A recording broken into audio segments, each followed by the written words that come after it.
Olita, muy buenas, me llamo Rubén Sierra, podéis llamarme Chuben, soy físico e ingeniero electrónico y formo parte de Garuna Effect, una asociación de divulgación científica que junto con otras tantas personas como por ejemplo Arima, que está aquí también la noche de los investigadores, tiene una charla muy interesante, ojeadla, de verdad merece mucho la pena. Hablamos sobre las curiosidades científicas que hay detrás de muchos mangas, animes, series, videojuegos, todo eso, todo lo que engloba el mundo freak, nosotros lo cogemos y le sacamos punta para hablar de todo lo que sabemos. Y hoy no va a ser menos, porque la corona es muy peligrosa. Nos tenemos que hacer una serie de preguntas porque ¿por qué la corona es peligrosa? ¿Qué hace la corona? ¿Por qué está ahí la corona? Bueno, para contestarlas vamos a hablar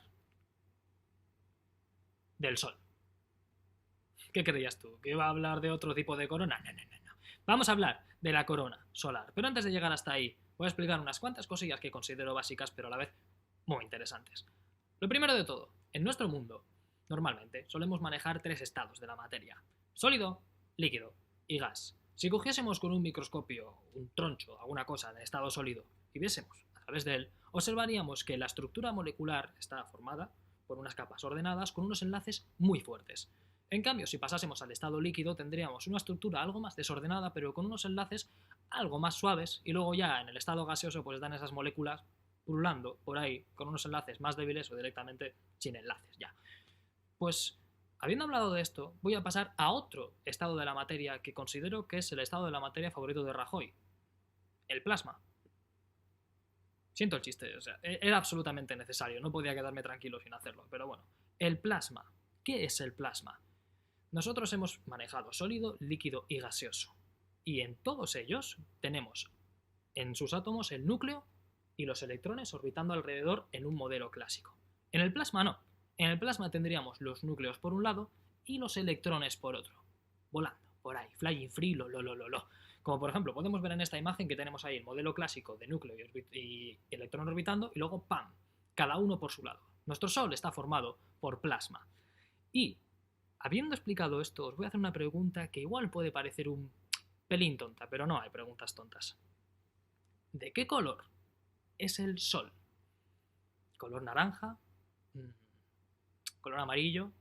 Os recuerdo una cosa, de pequeños todos solíamos dibujar esto, de esta manera: un sol mutante, ahí, arriba a la izquierda, de color amarillo, de color naranja, con una casa que también es un bastante destrozo para los arquitectos, pero estos eran nuestros dibujos, y esa es nuestra concepción del sol, de color naranja, de color amarillento, cuando en realidad si saliésemos al espacio y observásemos con nuestro ojo desnudo el sol, aparte de morir, seguramente, porque las radiaciones nos harían un buen destrozo, observaríamos que el sol es de color blanco, y que todas las estrellas del universo son de color blanco.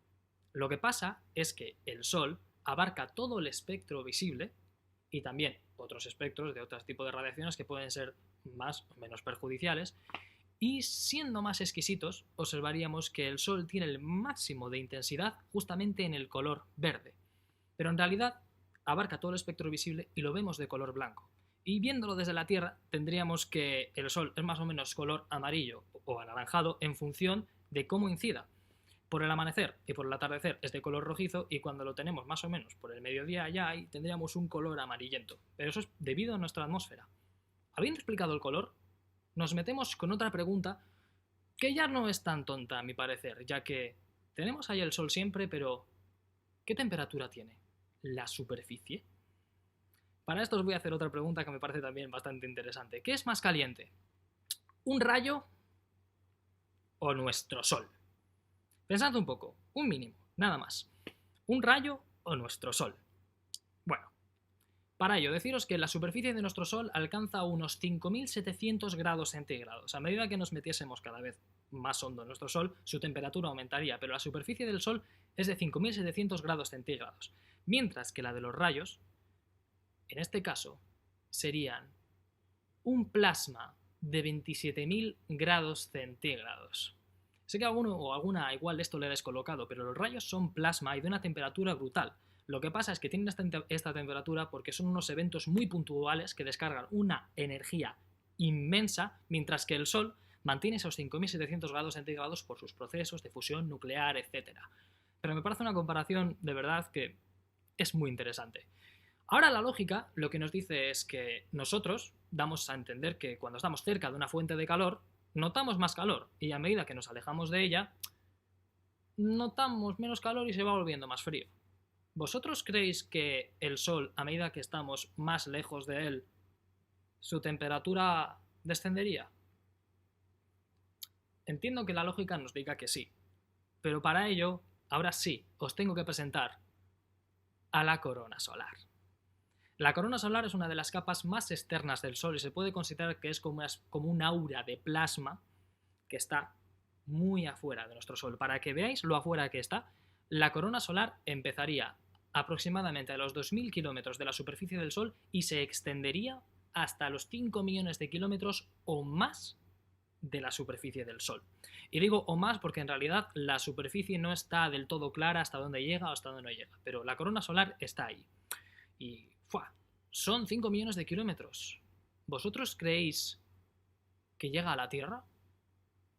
Porque ¿cuánto es la distancia del Sol a la Tierra? Esa es una buena pregunta, ya que en realidad, si hiciéramos la comparación, lo que ves en la imagen no está a escala, por cierto, eso es lo primero, tendríamos que de la Tierra al Sol hay 150 millones de kilómetros. Eso es una unidad astronómica que se suele conocer en astrofísica para usarlo para medir hasta diferentes distancias de diferentes planetas, para tener una referencia. Pero son 150 millones de kilómetros. Yo os lanzo otra pregunta también que me parece muy, muy chachi. En el centro de nuestra galaxia, en el centro de la Vía Láctea, tenemos un agujero negro supermasivo. Supermasivo, ¿vale? Quedaos con esto, supermasivo. Sagitario A. ¿Vosotros creéis que ese agujero negro supermasivo podría meterse dentro de la distancia que hay entre el Sol y la Tierra? Recalco que es supermasivo. Ojo ahí. 150 millones de kilómetros. Y estoy diciendo que solamente el agujero negro, no las consecuencias del horizonte de sucesos ni nada. Vale. Pues en realidad, si cogiésemos solamente el agujero, tendríamos que ocuparía esto. Porque el agujero negro Sagitario A tiene 44 millones de kilómetros. Y la distancia de la Tierra al Sol son 150. ¿Cómo os quedáis? ¿Por qué es supermasivo? Porque su masa es enorme. Su masa, los kilos que tiene, millones de veces la del Sol. Millones. Pero solamente ocupa 44 millones de kilómetros. Solo. El caso. Habiendo hablado de los agujeros negros y habiendo hablado también de la corona solar, yo os quiero decir por qué es peligrosa de verdad. Y es que ¿a qué temperatura se encuentra la corona solar? Eso es a lo que voy. ¿Por qué la corona es peligrosa? La pregunta que os he hecho antes sobre si a medida que nos alejamos del Sol la temperatura va bajando tiene que ver con esto, ya que en esta imagen de aquí observamos que es la corona solar, que es una aura de plasma, y luego tendríamos los vientos solares, que esos son ya partículas cargadas que llegan hasta nuestra Tierra y a partir de ahí nuestro escudo, que es la magnetosfera, se dedica a esquivarlas. Pero la corona solar no llega hasta la Tierra, porque si llegase, ojo cuidado la que liaría porque sería muy gorda, ya que alcanza unas temperaturas de... Si la superficie del Sol es de 5.700 grados, la corona puede alcanzar los 2 millones de grados. Y la pregunta es, ¿por qué? Bueno, aún no se sabe bien del todo. Es, por ejemplo, algo que se tiene que estudiar con la sonda Parker, que es un satélite que van a mandar allí, que va a orbitar alrededor del Sol para ver qué mecanismos tiene, cómo funciona para recoger medidas experimentales y así sacar más conclusiones del funcionamiento de la corona y de otras tantas cosas que interesan al mundo científico. Pero la corona solar es muy peligrosa porque son 2 millones de grados centígrados. Ojo, cuidado con eso. Por eso, la corona es peligrosa y hay que tener mucho cuidado con ella. Damas y caballeras, señoras y señores, muchísimas gracias por haber estado conmigo en esta charla. Os animo a que nos sigáis en redes sociales y ha sido un placer estar en la noche de los investigadores. Os animo a ver todas las charlas de nuestros compañeros, a ver la charla de Arima y os esperamos en un evento que sea presencial porque tenemos muchísimas ganas de veros en el público y de disfrutar con vosotros. Hasta entonces, recordad, darle cuerda.